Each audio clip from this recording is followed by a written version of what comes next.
அவங்க வீட்டில் ஜெபக்கூட்டம் நடக்குது. வாரம் வெள்ளிக்கிழமை வீட்டில் ஜெபக்கூட்டம் நடக்கும். நாங்கள் போய் நடத்திட்டு வருவோம். நடத்திட்டு வரும்போது ஒரு நாள் நடத்தும் போது ஃபஸ்ட்டு பாட்டு தான் பாடுறோம், தொடங்கணும். அந்த பொண்ணு ஆட ஆரம்பிச்சுது. எங்களை கூப்பிட்டு ஜெபக்கூட்டம் நடத்துகிற பொண்ணு ஆட ஆரம்பிச்சுது. ஆடுது. அந்த பொண்ணு எங்களை எப்படி ஆயிட்டு எங்களால் சமாளிக்க முடியல. ஜெய்ஜாண்டிக்காக இருக்குது. இயேசுவின் நாமத்தில் முட்டிக்கால் போடுன்னு சொன்னேன். இயேசுவின் நாமத்தில் முட்டிக்கால் போட்டுச்சு. போட்டுட்டு அது சொல்லுது, என்ன நீங்கள் விரட்டவே முடியாது. இயேசுவின் நாமத்தில் பொல்லாத ஆவியே, உங்களை நான் மிரட்ட முடியாது, உன்னை நான் மிரட்ட முடியாது. இயேசுவின் நாமத்தில் போன்னு சொன்னா, ஐயோ என்னால் போக முடியலையே, என்னால் போக முடியல. ஏன்னா என்னை 5 கட்டு கட்டி வச்சுருக்காங்க. 5 கட்டு. அந்த 5 கட்டு என்னால் அவுக்க முடியல, உங்களாலேயும் முடியாதுன்னு சொல்லிச்சு. அப்போ ஆவியானவர் எங்களுக்கு ஒரு யோசனை கொடுத்தாரு. பைபிளை தலைமையில் வச்சோம். தலைமையில் வச்சு இயேசுவின் நாமத்தில் அந்த 5 கட்டை நீ தான் பிரிக்கணும்னு சொல்லுவோம். என்கிட்ட நம்ம எங்கே இது கட்டுன்னு தெரியல. ஆவியானவர் சொல்கிறார், அந்த 5 கட்டு நீ தான் பிரிக்கணும் இயேசுவின் நாமத்தில் சொல்லும்போது பாருங்கள் கட்டு பிரிச்சது. பாவம் கிட்டத்தட்ட 3 மணி நேரமாக நாங்கள் வெயிட் பண்ணுறோம். இந்த சுண்டவரிலேருந்து ஸ்டார்ட் பண்ணிச்சு. எடுத்து கையில் வச்சுக்கிச்சு. இந்த விரல் இந்த மாதிரி 5 விரல் முடிச்சதும் இங்கேருந்து அக்கலம் வரைக்கும் ஒரு கட்டு பிரிக்குது. நாங்கள் வெயிட் பண்ணுறோம். அதே போல் இந்த 5 விரல் அக்கலம் வரைக்கும் பிரிக்குது.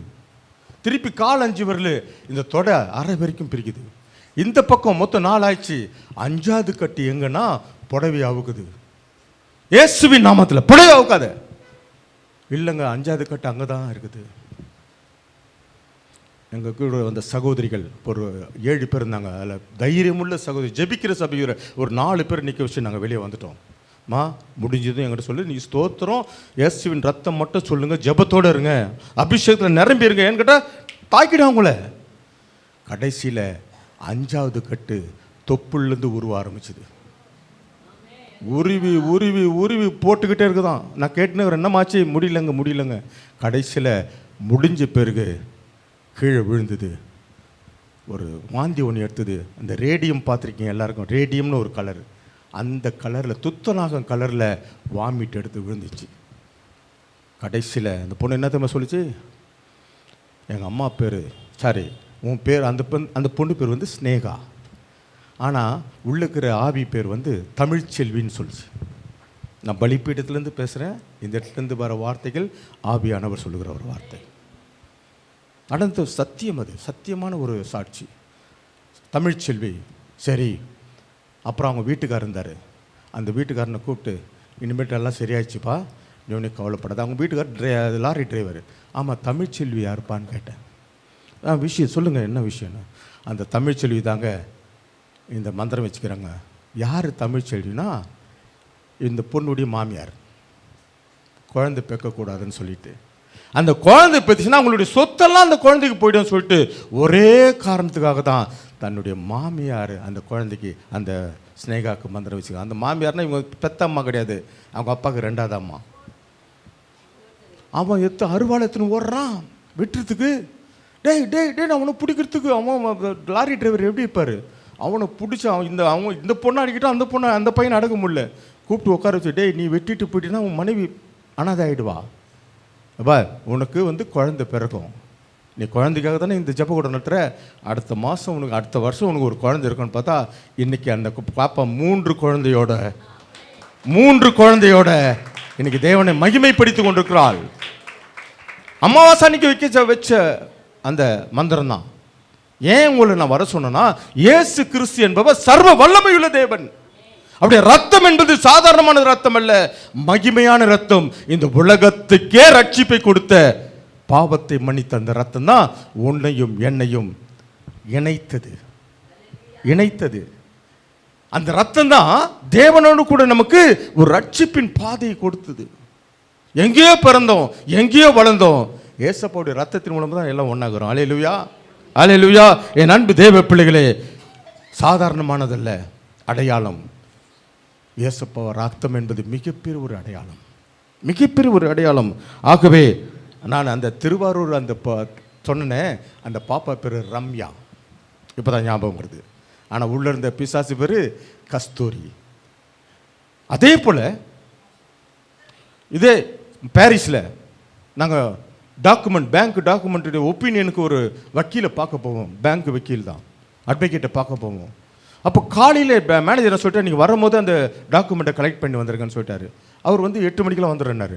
நான் 8 மணிக்கெலாம் போகிறேன், பைக் ஸ்டாண்டு போடுறேன். ஸ்டாண்டு போட்டதும் என் பின்னாடி ஒருத்தர் நின்னார். நின்றுதான் கொஞ்ச நேரம் நின்னார். வந்துட்டு நான் என்ன பண்ண, ஸ்டாண்டு போட்டு டீ சாப்பிட்லான்னு பார்த்தா, டீ சாப்பிட போகும்போது என் பின்னாடியே வந்தார். டீ கடையில் நின்னார்.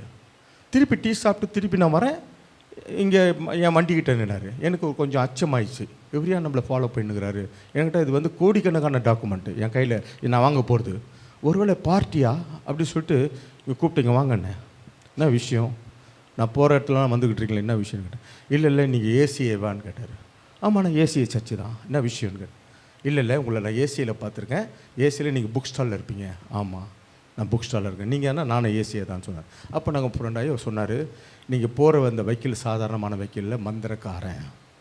அவர் சொன்னார், நீங்கள் யாருங்கன்னா அவர் ஃபஸ்ட் ஃப்ளோர், நான் செகண்ட் ஃப்ளோரில் இருக்கிறேன். என்ன காலி பண்ணுறதுக்கு அவன் எங்கெங்கேயோ போய் மந்திரம் பண்ணிட்டு வரான். ஜோசப் அண்ட் ராவ் 2 பேர். ஜோசப் என்றவர் கிறிஸ்டின் மலையாளி, ராவ் என்றவர் தெலுங்காரு, திருப்பதியில் அவர் மெயின் ஆள். இப்போ பிஜேபியில் இருந்தார், செத்துட்டாரா என்னன்னு தெரியல. பாருங்கள், அந்த ஆள் இந்த மேலே இருக்கிற இந்த இவருடைய ஃப்ளோரை வாங்கிறதுக்கு இவர் இடம் கொடுக்கலன்னு சொல்லிட்டு மந்திரம் வச்சுட்டுக்கிறான். அப்போ சொன்னார், ஐயா நான் போகும்போதும் அந்த ஜெப தண்ணியை தெளிப்பேன், ரத்தத்தை தெளிப்பேன், அதாவது கடை திறக்கிறதுக்கு முன்னாடி இந்த ரத்தத்தை தெளிப்பேன். இது 2மே தெளிக்க நான் போல அந்த ஆள் போயிட்டாருன்னு சொன்னாங்க. வல்லமை உண்டு, ஏசப்பாவுடைய ரத்தத்துக்கு வல்லமை உண்டு. ஜெபிக்கிற ஜெப எண்ணெய் நீங்கள் சாதாரண அலட்சியமாக எண்ணக்கூடாது.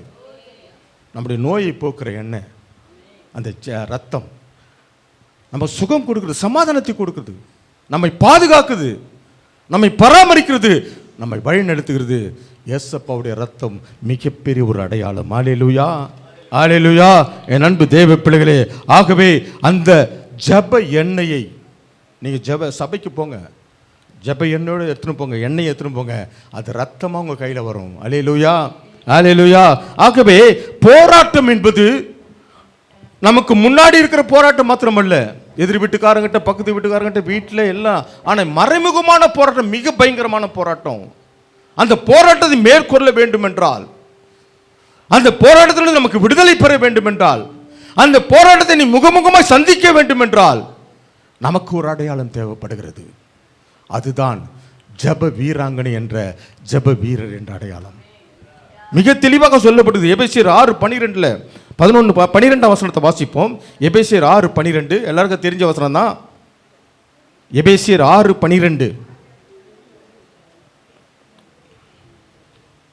ஏனெனில் மாம்சத்தோடும் இரத்தத்தோடும் அல்ல, துரைத்தனங்களோடும் அதிகாரங்களோடும் இந்த பிரபஞ்சத்தின் அதிகார லோகாதிபதிகளோடும் வான மண்டலங்களில் உள்ள பொல்லாத ஆவிகளின் சேனைகளோடும் நமக்கு தினந்தோறும் ஒவ்வொரு நொடி பொழுதும் போராட்டம் உண்டு. மறந்துடக்கூடாது, இதெல்லாம் மறைமுகமான போராட்டம். இந்த போராட்டம் சத்தியமாக இருக்கிறது. ஆனால் உன்னையும் என்னையும் அது மேற்கொள்ள முடியாது, ஒருபோதும் முடியாது. ஏனென்றால் நமக்குள் ஜெப ஆவி இருக்கிறது. சொன்னார அல்லேலூயான்னு சொல்லுங்க. அந்த அல்லேலூயால என்ன அர்த்தம் தெரியுங்களா? அல்லேலூயான்னா என்ன அர்த்தம்? பரிசுத்த வேதாகமத்தில் இருக்குமா? எஸ், அல்லல் நீக்கும், தொல்லைகள் போகும். ஆனால் அல்லேலூயான்னா அர்த்தம் சொல்லுது. வெளிப்படுத்தின விசேஷம். அல்லேலூயா என்றால் என்ன என்று வெளிப்படுத்தின விசேஷம் 19ஆம் அதிகாரம். வெளிப்படுத்தின விசேஷம் 19ஆம் அதிகாரம். எடுத்தவர்கள் வாசிக்கலாம். 1வது வசனத்தை எடுத்தவர்கள் வாசிக்கலாம். இவைகளுக்கு பின்பு பரலோகத்தில் திரளான ஜனக்கூட்டம் இடுகிற ஆரவாரத்தை நான் கேட்டேன். அவர்கள் அல்லேலூயா என்றால் லட்சண்யமும் மகிமையும் கனமும் வல்லமையும் நம்முடைய தேவனாகிய கர்த்தருக்கே உரியது. இதுதான் அல்லேலூயா. இது நியாய தீர்ப்பு, நியாய தீர்ப்பு சத்தியம் நீதியுமானது. இத்தனையும் சொல்ல முடியாதுன்னு தான் எல்லா மொழியிலையும், உலகத்தில் இருக்கிற எல்லா மொழியிலும் ஒரே வார்த்தை அல்லேலூயா. நீங்கள் சொல்லி பாருங்க, குழந்தை சொல்லுதுங்க, நம்ம அல்லெல்லாம் பிறந்துறேன்னு. சத்தியமான வார்த்தை. அல்லேலூயான்னு சொல்லி நீங்கள் உள்ளத்தின் ஆழத்திலிருந்து சொல்லி பாருங்களேன், ஒரு சமாதானம் கிடைக்கும், ஒரு விடுதலை கிடைக்கும். என் அன்பு தேவ பிள்ளைகளே, அந்த போராட்டத்திலிருந்து நமக்கு விடுதலை வேண்டும் என்றால் அதே எபேசியர் 6:17 வாசிப்போம். எபேசியர் 6:17. இரட்சணியம் என்னும் தலைசீராவையும் தேவ வசனமாகிய ஆவியின் பட்டத்தையும் நாம் எடுத்துக்கொள்ள வேண்டும். அல்லேலூயா, அல்லேலூயா சொல்லுங்க. எல்லாம் தூக்கம் வந்துச்சா? சத்தமாலே சொல்லாம. என் அன்பு தேவ பிள்ளைகளை, நம்ம சோர்ந்து இருக்கக்கூடாது. நம்ம சோர்வை கொண்டு வருவது பிசாசு. சோர்வை கொண்டு வருவது பிசாசு. சோர்வே இருக்கக்கூடாது. எப்பொழுதுமே தேவ சமூகத்தில் உற்சாகமாக இருக்க வேண்டும். நம்ம சண்டை போட வரல. ஒரு சில இடத்துல சண்டை போட கூட்டம் விடுறாங்க. சாமி கும்புறன்ட்டு சண்டை போட போகிறாங்க. போலீஸ்காரன் தலையெல்லாம் ஓடிக்கிறாங்க. நம்ம அப்படியே செய்யணுக்கிறோம். சமாதானத்தை கூற வந்திருக்கிறோம், சந்தோஷத்தை கூற வந்திருக்கிறோம், தேவனுடைய நாமத்தை மகிமைப்படுத்துவதற்கு. வாசிப்போம் அதே எபேசியர் 6:11 வாசிப்போம். நீங்கள் பிசாசின் தந்திரங்களோடும் எதிர்த்து நிற்க திராணி உள்ளவர்களாகும்படி தேவனுடைய சர்வ ஆயுத வர்க்கத்தை நீங்கள் தரித்துக் கொள்ள வேண்டும். என் அன்பு தேவ பிள்ளைகளே, அடையாளம் நமக்கு மிக முக்கியமானது. அடையாளம் என்பது மிக முதன்மையானது. அடையாளம் என்பது நம்முடைய வாழ்க்கையில் ஒரு முத்தாய்ப்பானது. உன்னை போகும்போது இது தேவனுடைய பிள்ளை, இது தேவனுடைய மகள், இவன் தேவனுடைய